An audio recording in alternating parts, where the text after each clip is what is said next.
আসসালামু আলাইকুম রহমতুল্লাহি ওবারকাতু।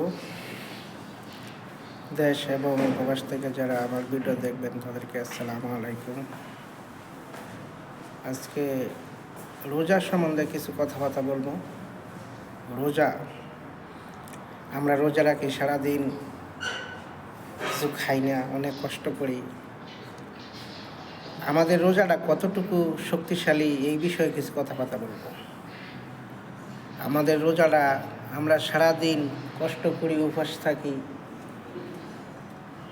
যে উপবাস থাকার পরে আমরা খাই না, এই বিষয়ে কিছু কথাবার্তা বলবো।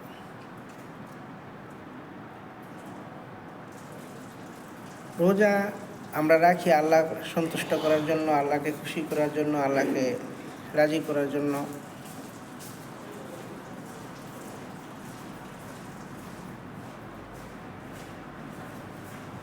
রোজাটা রাখার উদ্দেশ্য হলে আল্লাহকে সন্তুষ্ট করার জন্য। তাই আমরা রোজাটা যেন এর মধ্যে হারাম না ঢুকে, এর মধ্যে হালাল খাদ্যর ভিতরে যেন রোজাটা হয়। এটা আপনি সারাদিন কষ্ট করতেছেন, যদি আপনার রোজাটা আল্লাহর দরবারে কবুল না হয়, তা তো হয় না। আপনি হারাম খাদ্য দিয়ে রোজা রাখলেও রোজা কবুল হবে না। তবু হালাল যেই খাদ্যটা, ওই দিয়া খাদ্যটা খাওয়ার চেষ্টা করবেন। হালাল খানাটা দিয়া খাইবার জন্য, হালাল রুজি, হারাম রুজি না। হালাল খাদ্যটা খাইবার জন্য রোজাটা, যিনি এত কষ্ট করে সারাদিন পানি না খাইয়া, সারাদিন উপবাস থাইয়া যদি আপনার রোজাটা কবুল না হয় আল্লাহর দরবারে, এই রোজা থেকে লাভ নাই। তো ইয়াতে পানি খাওয়াইবে আমি মনে করি ভালো।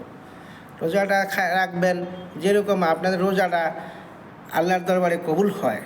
তো জন্য আমাদের কী করতে হইব, কী করণীয় আছে, সেই বিষয়ে কিছু কথাবার্তা বলবো। আমাদের রোজাটা শক্তিশালী করার জন্য কী করণীয়, আমাদের রোজাটা শক্তিশালী করার জন্য আমাদের করণীয় হইল, আমাদের হালাল খাদ্য খাইতে হইব, মিথ্যা কথা ছাড়তে হইব, গিফত ছাড়তে হইব, পরনিন্দা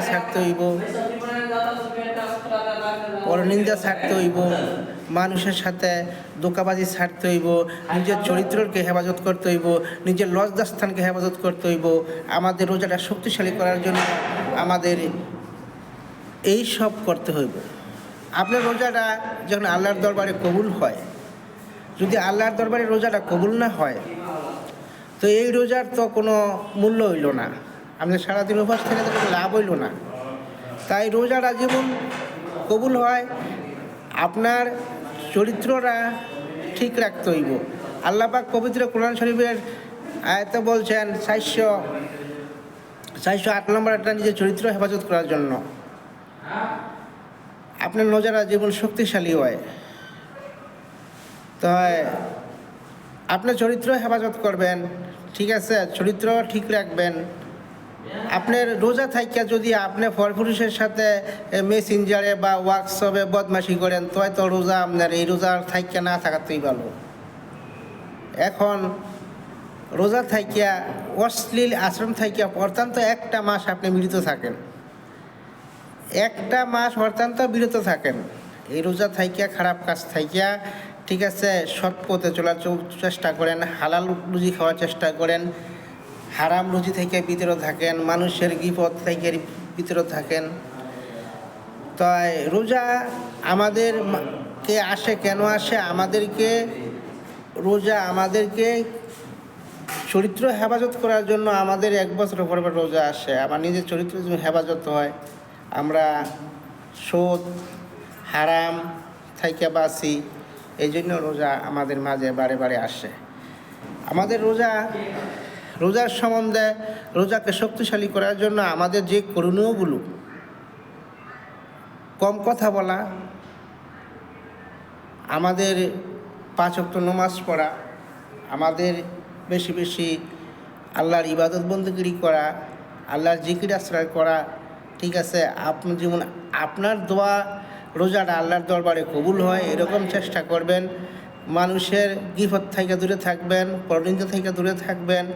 রোজা আমাদেরকে পরিবর্তন করার জন্য আসে। রোজা আমাদের আল্লাহ পাক 408 নম্বরে কোরআনের মধ্যে বলছে যে আমি মুমিনদেরকে এই রোজা চরিত্রবানদেরকে এই চরিত্র করার জন্য আমি এই রোজা নিয়ে আসি। চরিত্রবান চরিত্র রক্ষার ক্ষেত্রে আমি এই রোজা নিয়ে আসি। আপনারা রোজাটা সুন্দরভাবে রোজাটা থাকবেন। রোজাটা যেমন আল্লাহ খুশির জয়, এই মাসের হেফাজত আল্লাহ নিজের হাতে দিবে। রোজার হেফাজত আল্লাহ নিজেরা, এই মাসের ফজিলত, এই মাসের হেফাজতটা আল্লাহ নিজের হাতে দিব আপনাদেরকে। এটা অনেক অন্য অন্য আমল আল্লাহ ফেরেশতারা দিবে, কিন্তু এই রোজার ফজিলত আপনি নিজের হাতে দিবে আল্লাহ পাক।